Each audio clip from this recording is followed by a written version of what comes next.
She was mocked the moment she stepped into the bowling alley. She must be here to clean the lanes tonight. One player burst out laughing at the sight of her knitted glove and faded tote bag. Just don't let the ball roll into someone else's lane. The TikTok crew giggled, phones already recording. A young woman said loudly, "If she doesn't fall over on her first strike, that'll be a miracle." No one knew. Just 10 frames later, that same woman they laughed at would leave the entire alley in stunned silence after delivering a perfect game that took everyone's breath away. The bowling alley was alive that Saturday, buzzing with noise, pins, crashing music, thumping voices overlapping in a crowded hum. Grace Thompson stepped through the doors, her plain white t-shirt tucked into blue jeans, her rental shoes scuffed and loose on her feet.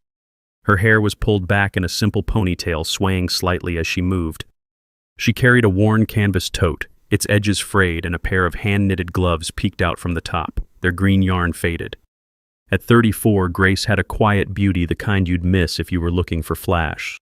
Her face was bare. No makeup, just a faint flush from the chilly air outside. She walked to the registration desk, her steps steady, and signed up for the amateur bracket. Nobody noticed her name on the sheet. Nobody cared. The guy behind the desk, barely out of his teens, glanced up and laughed, his voice cutting through the chatter. "Here to try your luck. This is a real tournament, not some kid's birthday party." Grace didn't answer.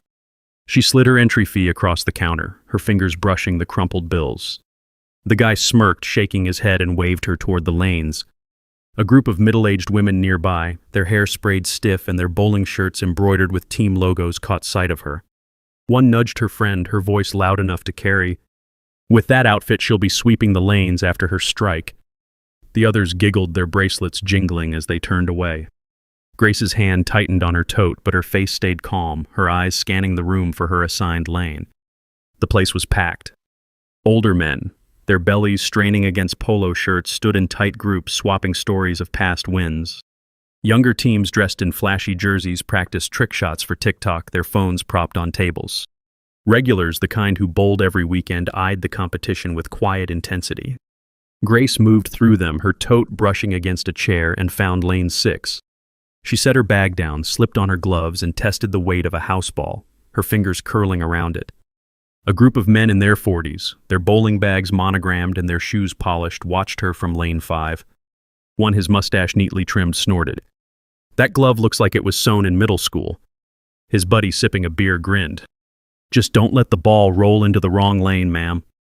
Their laughter followed Grace as she stepped back, her posture straight, her gaze fixed on the pins. She didn't respond. She didn't need to. But when she turned to face the lane, her eyes flicked toward the men for a split second, sharp and steady. They stopped laughing just for a moment before shrugging it off. The TikTok crew, a pack of teens with neon sneakers and phone cases covered in stickers, spotted her next. They huddled near lane 7, their cameras already rolling. One girl, her hair streaked pink, called out, "Get ready, folks. Amateur bowling fail incoming." The others snickered, zooming in on Grace's jeans, her t-shirt, her gloves.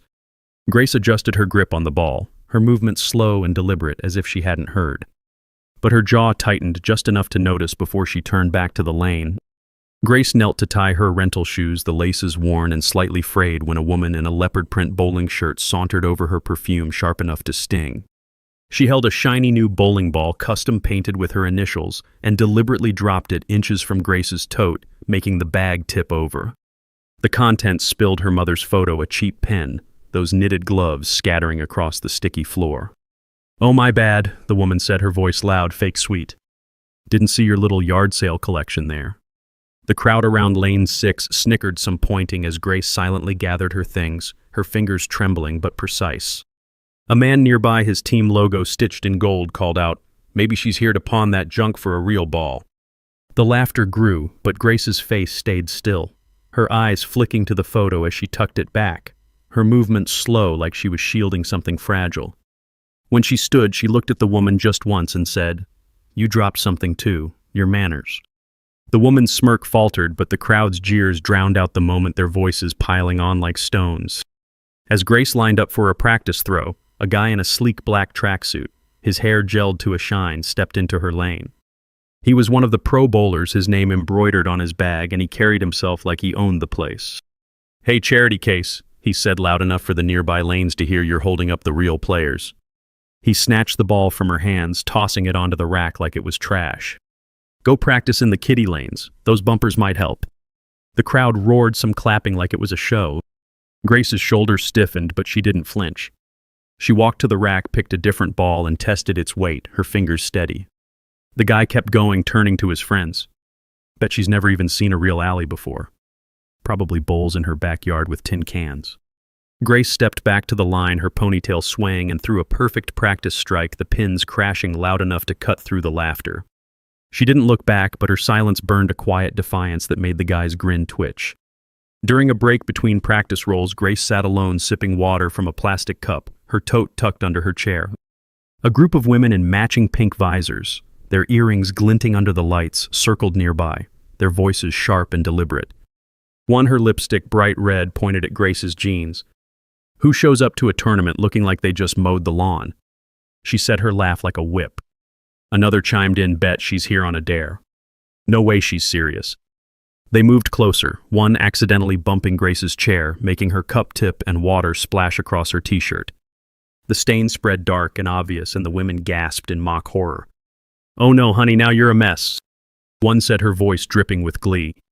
Grace set the cup down, her hands steady, and pulled her t-shirt away from her skin, the fabric clinging coldly. It's just water, she said, her voice low but clear, her eyes locking onto the woman's for a moment. The group laughed louder, but something in Grace's gaze made them step back, their confidence cracking just a hair. The alley's scoreboard flickered, showing practice scores, and Grace's name appeared with a string of strikes. A man in a leather jacket, his sunglasses perched on his head, noticed and walked over, his boots loud on the polished floor. He was a local hotshot known for betting big on tournaments, and his voice carried a mean edge. Yo, who let the nobody onto the board? He shouted, pointing at Grace's name. This some kind of glitch. He turned to the crowd, egging them on. She's throwing house balls and wearing Walmart rags, come on. People laughed, some chanting, fix the board. Grace stood nearby, adjusting her gloves, her face unreadable. The man got closer, leaning into her space. What's your deal, huh? You sneak in here to mess with the real players. Grace didn't step back. She looked at him, her eyes steady, and said, The pins don't care what I wear. The crowd hooted, but the man's face reddened, his bravado slipping as Grace turned away, her steps calm, her tote swinging lightly. Just before the tournament started, a teenage boy from the TikTok crew, his hoodie covered in logos, decided to up the ante. He grabbed a marker from the desk and scrawled "Lane Made" on a napkin, then taped it to Grace's chair when she stepped away to grab a ball. The crowd noticed, and laughter erupted, phones flashing as people snapped photos. Perfect nickname. A woman in a sequined top called out, her voice gleeful. She's here to clean up our spares. The boy high-fived his friends, their cameras rolling, capturing Grace as she returned. She saw the napkin, her fingers pausing on her tote. The crowd waited, expecting her to crumble. Instead, she plucked the napkin off, folded it neatly, and tucked it into her pocket. Thanks for the art, she said, her voice, even her eyes meeting the boy's. He froze, his smirk gone, as Grace sat down, her posture straight, her silence louder than the jeers. The crowd kept laughing, but her calm made their mockery feel hollow, like shouting into a void. The practice rolls started, and Grace took her place. She stood at the line, her shoulders relaxed, her eyes locked on the pins. The room was loud shouts, cheers, the clatter of balls, but she seemed to carve out a quiet space around her. She swung the ball back, stepped forward, and released.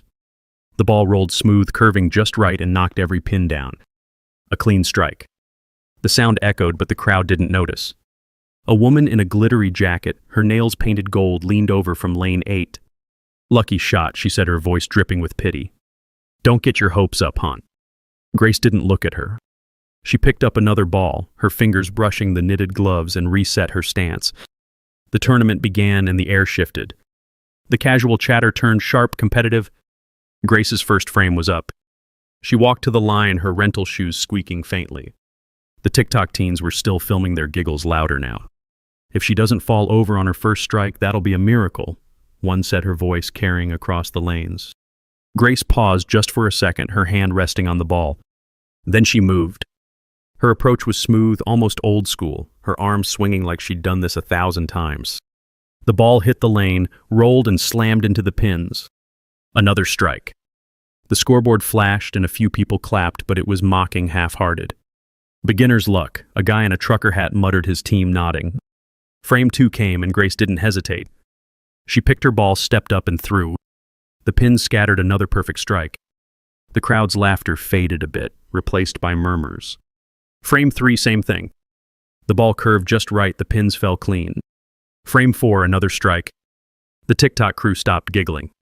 Their phones were still up, but their faces were different now, less smug, more curious. The men on lane 5 exchanged glances, their beers untouched. "Something's off," one said, his voice low. Grace didn't seem to hear. She wiped her hands on her jeans, slipped her gloves back on, and waited for her next turn. Her face was calm, but her eyes burned bright and focused. By frame 5, the alley was starting to notice. Grace's throws were too consistent, too precise. Each strike landed with the same clean sound, the pins toppling like they had no choice. The woman in the glittery jacket crossed her arms, her gold nails digging into her sleeves. "She's gotta be cheating," she whispered to her friend, who shook her head, unsure. Frame 6, another strike. Frame 7, the same. The crowd was quieter now, the music seeming louder in the gaps. Grace's lane was a pocket of stillness, her movements fluid, her presence steady. She didn't smile, didn't wave, didn't acknowledge the stares. But when she turned to grab her ball, her ponytail swung, catching the light, and for a moment she looked almost radiant. The alley owner, a wiry man with a gray beard, came out from behind the counter during frame 8. He'd heard the whispers, seen the scoreboard. Nobody threw a perfect game at an open tournament, not amateurs, not like this. He crouched by Grace's lane, checking the oil pattern, inspecting her ball. "Just making sure everything's legit," he said, his voice gruff but not unkind. Grace nodded, her hands clasped in front of her. She didn't explain herself, didn't protest. The owner found nothing wrong and stepped back, scratching his head. The crowd watched, waiting for her to crack. Frame 8, strike. The sound was louder now, or maybe it just felt that way. Frame 9 arrived, and the alley was silent. Even the TikTok teens had put their phones down, their eyes wide. Grace stood at the line, her t-shirt slightly damp with sweat, her jeans creased from bending. She held the ball, her knitted gloves soft against its surface. Her breath was steady, her focus absolute. She threw, and the ball rolled like it was on a string, hitting the pins dead center. Strike. The scoreboard lit up, and a murmur ran through the crowd. One more frame. One more chance for a perfect 300. Nobody moved. The men on lane 5 leaned forward, their faces tight. The woman in the glittery jacket bit her lip, her arms still crossed. Frame 10 was a ritual. Grace didn't rush. She picked her ball, tested its weight, and walked to the line. The alley held its breath. Her first throw was flawless strike. The second the same. The third, the final shot, rolled down the lane like it was meant to be there.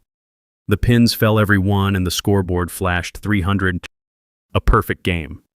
The crowd didn't cheer right away. They just stared like they couldn't believe it. Grace didn't smile. She bowed her head just a little, her face reddening, not from pride, but from the weight of all those eyes. Then she stepped back, slipped off her gloves, and tucked them into her tote. The silence broke. The TikTok teens clapped, first tentative, then louder. The older men on lane 5 joined in their hands, slow but steady. The woman in the glittery jacket looked away, her face flushed. The alley owner walked over, his boots heavy on the floor. "I've been here 20 years, he said, his voice rough. "Never seen anything like that." He held out his hand, and Grace shook it, her grip firm but gentle. The crowd kept clapping, and some of the regulars started chanting her name, "Grace, Grace, Grace." She didn't wave or bow again. She just nodded, her eyes bright, and sat down to untie her shoes. But the room wasn't done with her yet. As Grace packed her tote, a man in a navy blazer pushed through the crowd. He was tall, his hair salt and pepper, his presence like a switch flipping the air. The TikTok teens froze their phones back in their hands, but not recording. The men on lane 5 straightened their beers, forgotten. The woman in the glittery jacket whispered something to her friend, her voice sharp with panic. The man stopped in front of Grace, his face softening. "Grace," he said, quiet but clear. "You didn't tell me you were coming." She looked up, her hands pausing on her tote. "Didn't think I needed to," she said, her voice steady, almost teasing. The crowd went still. The man's name didn't need saying. Everyone knew Robert Thompson, the CEO of Thompson Enterprises, the kind of money that owned half the city. He wasn't loud, didn't shout, but when he spoke, the room listened. "I saw the last few frames," he said, his eyes on Grace. "You were perfect." He turned to the alley owner, his voice firm. I want the footage from tonight. Every second of it. The owner nodded, already moving. Robert's gaze swept the crowd, landing on the TikTok teens, the men on lane 5, the woman in the glittery jacket. Anyone who mocked her, filmed her, or laughed at her. Your names are on that footage. You're done here. And you'll hear from my lawyers. Grace stood her tote over her shoulder, her face calm. She didn't add anything, didn't need to. Robert's hand brushed hers, not possessive, just there. You want to stay? He asked, softer now. She shook her head just once. I'm good, she said, and started for the door. The crowd parted, nobody daring to meet her eyes. The TikTok girl with pink hair stammered, I'm sorry, but Grace didn't stop. Her rental shoes clicked softly, her ponytail swaying. When she passed the registration desk, the guy who'd laughed earlier looked down, his face pale. As the crowd dispersed, the alley owner pulled Grace aside, his hands nervous, a clipboard tucked under his arm. Miss Thompson, he said, his voice low. I didn't know who you were. Nobody did. He flipped open the clipboard, revealing a faded document, a deed to the bowling alley signed by Grace's father decades ago. Your family owns this place, he said, his eyes wide. You could have shut us down tonight, but you didn't. Grace's fingers brushed her tote where her mother's photo lay, and her lips parted just slightly. The TikTok teens overheard, their faces pale, their phones forgotten. The woman in the glittery jacket, still lingering, gasped, her hand flying to her mouth. Grace didn't speak. She nodded once, her eyes soft but steady, and handed the clipboard back. The owner shook his head, muttering, All this time and you bowled like one of us. The air shifted, the crowd's whispers turning to awe, their mockery, now a bitter memory. A woman in a plain apron, one of the alley's janitors, approached Grace as she packed her tote. Her hands were calloused, her eyes tired but kind. I saw what they did, she said, her voice quiet. But I knew you. Saw you here years ago with your mom practicing late at night. She pulled a small keychain from her pocket shaped like a bowling pin and pressed it into Grace's hand. Your mom gave me this. Said you'd be back someday. Grace's fingers closed around the keychain, her breath catching. A memory flickered, her mother's laugh, the alley empty, the two of them bowling until midnight. The crowd watched, confused, as the janitor bowed her head like she was honoring royalty. Grace slipped the keychain into her tote, her face calm, but her eyes shone wet with something unspoken. The TikTok teens shifted uncomfortably, their earlier laughter now a weight they couldn't shake. Robert turned to the crowd, his blazer off, now his sleeves rolled up. One more thing, he said, his voice cutting through the murmurs. He gestured to a man in a suit standing quietly by the exit, a tablet in hand. This is my lawyer. He's been reviewing the alley's sponsorship deals. The man stepped forward, his voice clipped. Effective immediately, any team or individual involved in tonight's harassment is banned from Thompson-funded events nationwide. The men on lane 5 froze, their faces ashen. Their sponsor was a Thompson subsidiary. The woman in the glittery jacket clutched her bag, her gold nails trembling. She'd bragged about her Thompson grant all season. Grace stood beside Robert, her tote over her shoulder, her silence amplifying his words. The crowd's awe deepened their earlier cruelty, now a rope tightening around their own necks.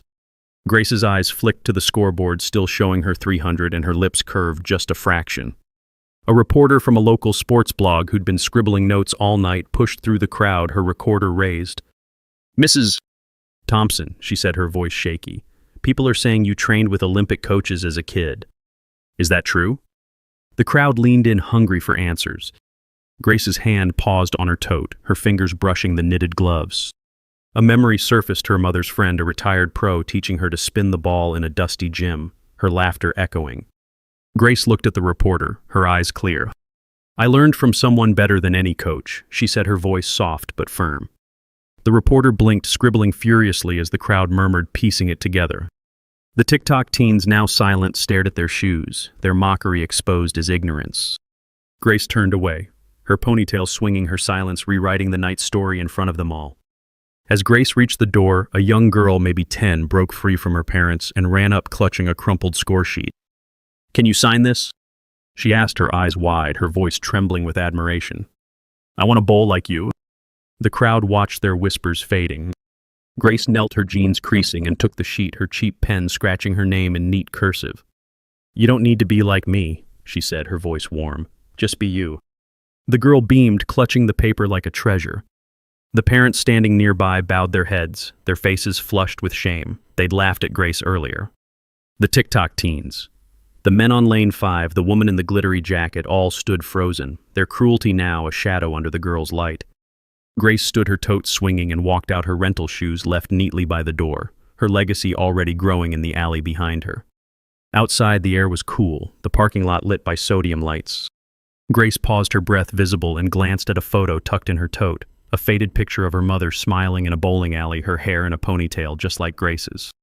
A memory hit her mother's voice, low and warm, teaching her to hold a ball to aim for the arrows, not the pins. "It's not about them," her mother had said, nodding at the crowd.